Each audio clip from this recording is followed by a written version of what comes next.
Voilà notre foie gras déveiné, égoutté. Hein, donc, je rappelle, on l'a bien sorti de l'eau très froide. C'est incroyable de voir comme il se raidit. C'est fou, hein? Et il blanchit également. Blanchit, Toi. ouais. Donc là, on essaye d'avoir à peu près 1 kilo.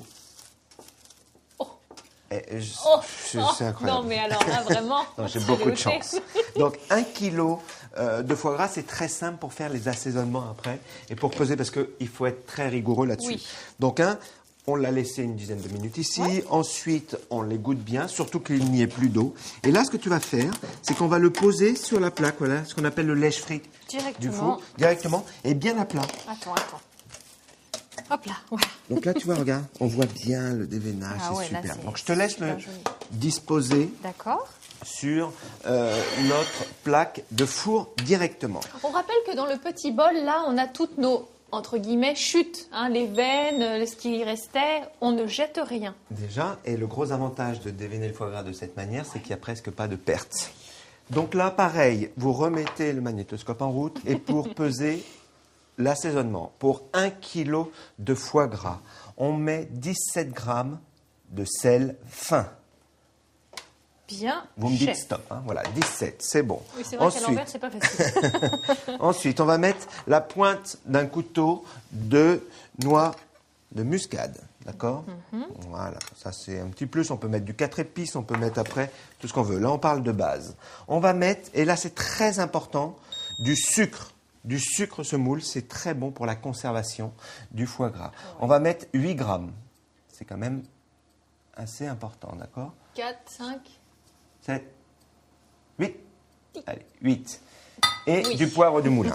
Donc voilà, ça c'est la base d'assaisonnement pour avoir un foie gras qui est top. Maintenant, pour ce qui est de la cuisson, tout le monde connaît la cuisson en terrine, c'est-à-dire qu'on filme une terrine alimentaire, on met notre foie gras assaisonné dans la terrine, on peut le laisser mariner toute une nuit et on le cuit au four. Oui. Moi, je ne suis pas pour cette cuisson pour la bonne et simple raison, c'est que la cuisson au four, même au bain-marie, ça a tendance, si tu veux, à abîmer et à trop cuire le foie gras en périphérie plutôt qu'à cœur. Donc là, j'ai choisi une méthode très simple, un petit peu nouvelle, mais vous allez voir qui est très efficace. C'est-à-dire qu'on va cuire notre foie gras directement au four, comme ça. Et ensuite, on va le monter en terrine une fois qu'il sera cuit. D'accord, l'avantage, c'est qu'effectivement, tous les morceaux seront cuits de façon régulière. Exactement, et c'est ça le gros avantage. En revanche, il faut prendre soin de bien mettre un film alimentaire en dessous et au-dessus. Parce que même dans un four à une température de 90 degrés, entre 80 et 90 degrés, c'est ce que j'ai préchauffé le four, les aliments sèchent malgré tout. D'accord. Est-ce qu'on pourrait rajouter une pointe, je ne sais pas, de cognac ou quelque chose, si on veut mettre un petit alcool dedans? On peut mettre éventuellement un peu de cognac, un peu d'armagnac. Moi, je ne suis pas trop pour les alcools, si tu veux, parce que plus tu amènes de liquide, après, c'est pas très bon pour la conservation. Très bien. Notamment, jamais, au grand jamais, mettre du porto rouge, car ça fait grisailler le foie gras. Éventuellement du porto blanc. D'accord? Voilà, c'est tout. Maintenant, dans le four à 80-90 degrés. Et le gros avantage, c'est comme c'est des morceaux individuels, ça va cuire très rapidement. 20 minutes de cuisson. Bien, 20 minutes de cuisson et ensuite, hop, montage de la terrine. Ça se précise. Le foie gras est cuit. Alors, on rappelle, température du four, 80, 90? Voilà, grand maximum 90. D'accord, si on a la chance d'avoir un four qui aille bas en température, il faut plutôt aller le plus bas possible. Bien, et on laisse 15-20 minutes. Voilà, si on a la chance d'avoir une sonde, on sonde le foie gras à 50 degrés, ce qu'on appelle à cœur. C'est-à-dire que ça fait un foie gras mi-cuit. D'accord? Alors, plus le foie gras est cuit, plus il va se conserver. Moins il est cuit, moins il se conservera. D'accord? Donc ça, c'est le principe du foie gras mi-cuit. Donc tu vois, il est cuit régulièrement, bien à plat. La graisse est évidemment un peu fondue, ça c'est normal. Le film résiste bien, comme vous pouvez le voir. Donc là, on va juste mettre un petit couteau, s'il te plaît. Oui, pour pouvoir récupérer. On l'a dit tout à l'heure, le film c'est important parce que même dans un four à une basse température, le produit sèche légèrement. Et regarde ça, si ça sent bon. Donc là, l'assaisonnement que l'on a mis, évidemment, est bien amalgamé. C'est très important de respecter cette quantité d'assaisonnement par rapport au poids du foie gras. Et là, la précaution, c'est de travailler avec des mains propres ou des gants propres. On y vient, mes gants. C'est-à-dire que... Parce que c'est un peu chaud et il y a manipulation après cuisson. Donc, il faut être très vigilant. On a filmé la terrine.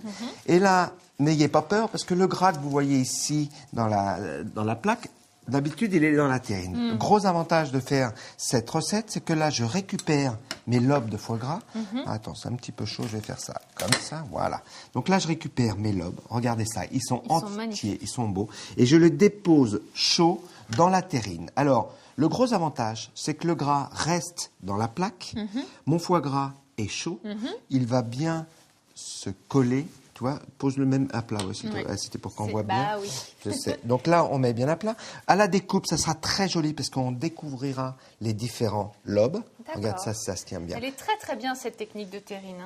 Le gros avantage également, c'est qu'il y a de l'eau naturelle dans le produit que l'on voit ici, tu vois, les yeux. Eh bien, elle n'est pas dans la terrine, donc ça n'altère pas la terrine pendant la conservation. Donc on a moins de risques, si tu veux, qu'elle s'oxyde. Et un autre avantage, parce qu'il n'y a que des avantages, c'est qu'on peut faire une terrine éventuellement mixte, c'est-à-dire qu'on peut y ajouter une garniture. On peut faire des pommes de terre à part et on ajoute des pommes de terre cuites à l'intérieur. Et on monte tout ça à chaud, des figues, des noix. Voilà. Et là, tu vois, je mets jusqu'en haut. Évidemment, on ne jette pas la matière grasse, d'accord? Parce que regarde, la matière grasse, on l'utilisera une fois que ma terrine sera froide pour la protéger du froid et la conserver. Et malgré tout, excuse-moi Karine, c'est qu'il y a très peu de gras, comme vous pouvez le voir, regardez. Oui, c'est vrai. C'est vraiment ridicule. Le gros avantage, c'est que l'on va faire refroidir ce gras et on pourra se débarrasser du liquide. Très bien. Tu vois, une fois que ça sera froid. On pourra enlever... C'est un peu le beurre clarifié. Absolument. Le beurre clarifié du foie gras. Est-ce qu'il faut presser avant de mettre au frais? Toujours, mais pas trop non plus, pour garder un peu la texture du foie gras. On presse légèrement, on met ça au réfrigérateur. Le lendemain, on la sort, on retire la plaque, on remet notre gras légèrement chaud dessus, qui va faire une couche protectrice pour la conservation plus longtemps. On ne le déguste pas avant 3 jours. Ah bah non, alors là, voilà, les bras m'en tombent. De toute façon, on ne la conserve pas longtemps.